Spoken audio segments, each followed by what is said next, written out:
Votre matinale se poursuit sur la Sen TV, la première télé urbaine du Sénégal. Rebonjour à vous tous et bienvenue à ce journal. Nous démarrons avec l'actualité judiciaire. Tombon Wali est enfin libre. Le policier donc est sorti de prison hier dans l'après-midi à la faveur du non-lieu ordonné par le doyen des juges. Et il y a quelques jours, Tombon Wali donc était poursuivi pour le meurtre de l'étudiant Bassirou Faye il y a un an sur le campus universitaire lors d'affrontements entre étudiants et forces de l'ordre. Et pour son avocat, Maître Bamba Cissé, son client doit être remis dans ses droits et indemnisé. Le voici joint au téléphone par Simon Faye. Tout à fait, je confirme qu'il vient de sortir de prison. Tombon Wali sorti de prison, comment appréciez-vous la nouvelle? Avec satisfaction, parce que vous savez que c'est une décision qui a été obtenue après une lutte assez ardue, qui a duré au moins 1 an de procédure et qui aujourd'hui a abouti à la libération d'un jeune que j'ai toujours considéré comme étant un innocent, même si quelque part il y a eu mal donné lorsqu'il avait été injustement arrêté depuis octobre 2014 pour des faits qu'il n'a jamais commis et qu'il a toujours contesté. Inquiétude parce que nous sommes dans le cadre d'une détention que nous avons considérée comme une détention déjà longue, une détention qui nous semble ne pas relever d'une détention normale, parce que c'est un innocent qui a été arrêté pendant 1 an avant qu'il ne bénéficie d'un non-lieu. Donc nous allons mettre en œuvre tout ce qui est nécessaire pour pouvoir le rétablir dans son honneur et dans sa dignité. Qui de Tombon Wali, Saliou Ndaw et Mohamed Bougalep tués et le véritable meurtre de l'étudiant Bassirou Faye, une question qui suscite beaucoup d'interrogations. Et à l'université Cheikh Anta Diop de Dakar, certains étudiants ne comprennent toujours pas qu'il y ait 3 suspects dans cette affaire, alors que c'est une seule balle qui a tué leur camarade. Ils parlent de tâtonnement de la justice dans ce dossier et plusieurs d'entre eux craignent que cette affaire finisse comme celle de la mort de l'étudiant à Balagaï. C'est un reportage de Nedji Mena. Les crimes commis à l'université Cheikh Anta Diop sont restés impunis, à en croire certains étudiants. Ces derniers relèvent un tâtonnement notoire du pouvoir judiciaire dans le dossier de l'affaire Bassirou Faye. C'est l'État même qui est le coupable. Bon, il y a aussi de notre côté le tâtonnement du pouvoir judiciaire qui avait tous les moyens nécessaires à sa disposition et qui n'a pas réussi à réunir les preuves nécessaires. Donc bon, cela relève même de l'incompétence même de nos pouvoirs qui sont actuellement sur place. Moussa Ndiaye, étudiant en droit, abonde dans le même sens. Selon lui, tout a flanché depuis le début de l'enquête. La problématique qui aimerait d'être posée, c'est de voir qui a tué Bassirou Faye. C'est une balle, normalement, ça doit être une personne. Mais dès lors qu'on nous démontre, en l'existence même, ou bien en l'existence des preuves, qu'il y a 3 suspects, le fait qu'on a confié même la police, donc de faire l'enquête, donc serait mènerait donc à une sorte de bouclier même par rapport au véritable meurtrier. Un autre étudiant, Mamadou Salou Diallo, lui est optimiste. Il est convaincu que la lumière jaillira un jour. Nous avons confiance à la justice sénégalaise. Nous sommes des Sénégalais, nous sommes des étudiants. Vraiment, aujourd'hui, nous avons confiance même au président qui dit qu'il prendra les choses en main. Donc vraiment, nous prions de respecter cette parole. L'affaire Bassirou Faye sera jugée en octobre prochain, avait annoncé le président de la République, au moment où jusqu'ici, le véritable coupable n'est pas encore démasqué. Nedji Mena, il ne peut y avoir de blocage dans ce dossier avec tantôt à l'intervention du procureur de la République et tantôt du juge d'instruction. Selon l'avocat Maître Demba Siribatili, chacun d'entre eux a un rôle bien déterminé à jouer dans ce dossier. Le voici avec Salif Kemessar. La loi est là pour réguler un peu les rapports qu'ils peuvent avoir. Le procureur de la République, c'est une autorité de poursuite. Dans le cadre d'une instruction, il a le pouvoir de demander que des investigations particulières soient faites ou que des personnes soient poursuivies. Il appartient au juge d'instruction de décider de la suite qui peut être donnée à ces demandes. Et éventuellement, si le juge d'instruction rejette les demandes du procureur, celui-ci a le droit de faire appel devant la chambre d'accusation qui en ce moment est une juridiction d'instruction du 1er degré qui peut suivre soit le procureur, soit conforter le juge d'instruction dans ses décisions.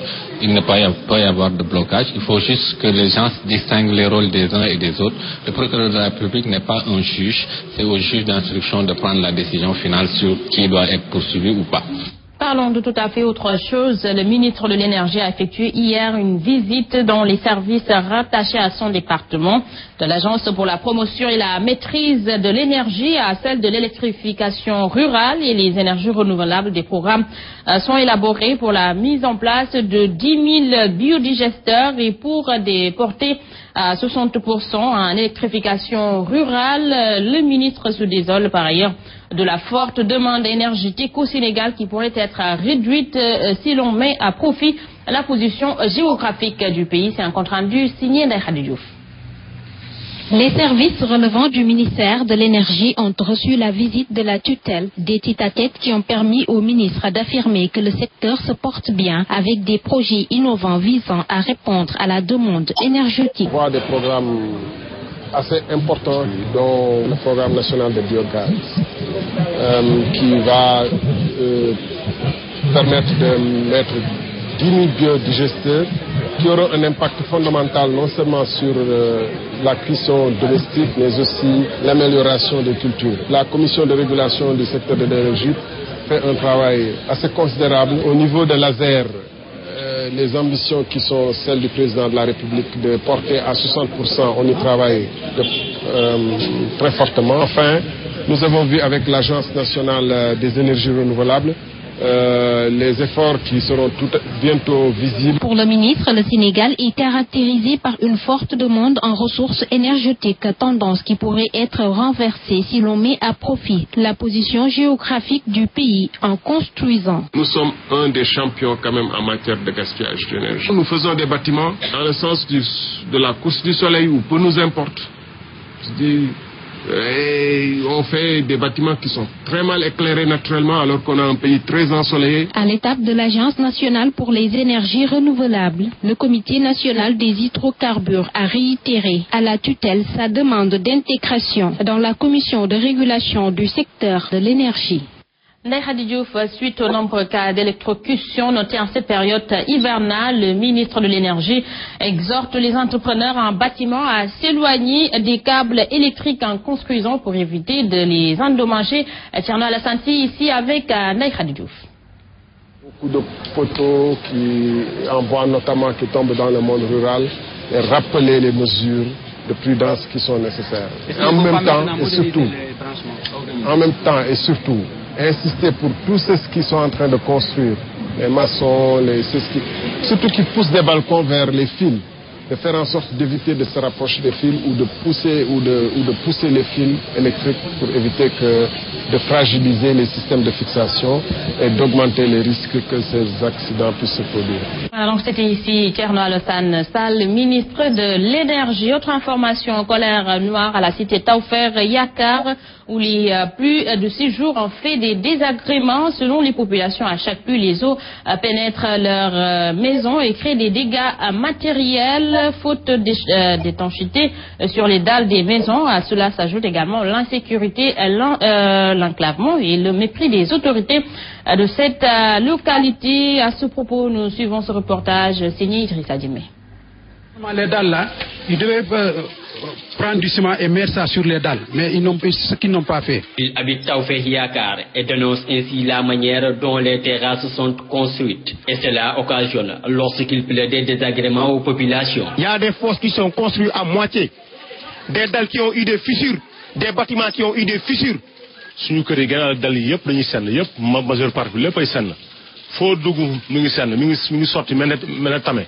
La liste des manquements constatés dans la toute dernière cité des relogés est loin d'être exhaustive. Nous vivons le pire capharnaüm ici, parce que du moment qu'on nous relogeait là où on habitait, on nous avait dit que c'était pour une solution définitive.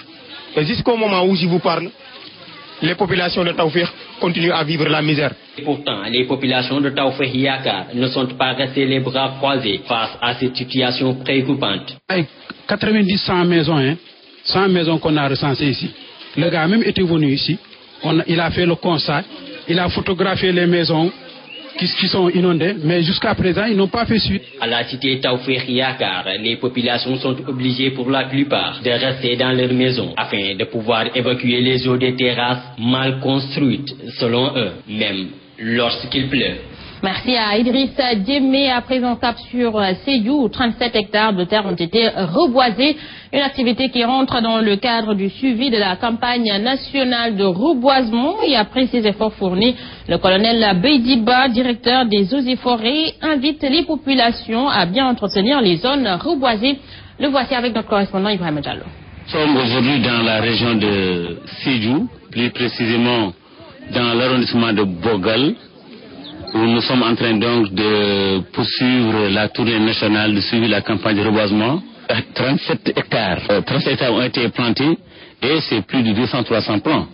Vous savez, ils ont mis ici des anacardiers, ils ont mis ici des nérés. Et c'est des espèces qui génèrent des revenus. Donc j'en appelle à tout le monde, à ce que les populations surveillent ces plants pour éviter que les bétails les mangent et éviter aussi qu'il y ait des feux de brousse. Ces plantations doivent un jour servir aux populations. Nous avons hérité ces forêts-là de nos ancêtres. Aujourd'hui, nous devons léguer ces forêts à nos enfants, à nos petits-enfants. Si l'année prochaine on revient, on ne trouve pas ici ces plants, notre travail est voué à l'échec.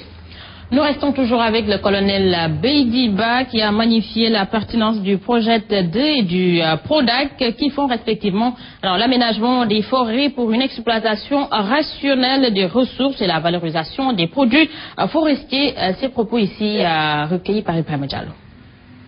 Forestiers dans ces régions-là. Nous avons un projet de la Banque mondiale qui est en train de s'occuper des aménagements forestiers. Parce que les forêts-là, elles doivent être aménagées. Et quand elles sont aménagées de manière durable, elles vont durablement générer des revenus pour les populations.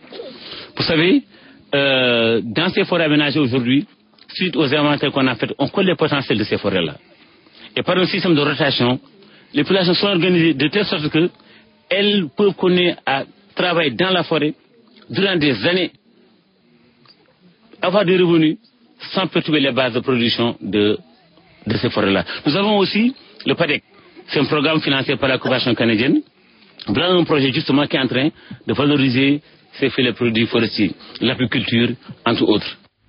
Parlons de l'actualité sportive. Afrobasket 2015, le Sénégal s'est facilement qualifié pour les quarts de finale du championnat d'Afrique de basketball en dominant l'Ouganda 79-48 et les Sénégalais doivent donc affronter l'Algérie qui a battu un décevant Cameroun au bout du suspense 73-71, très large donc vainqueur du Mozambique 83-47 et le Nigeria donc défiera le Gabon qui a créé la sensation en éliminant le Cap-Vert 77-67.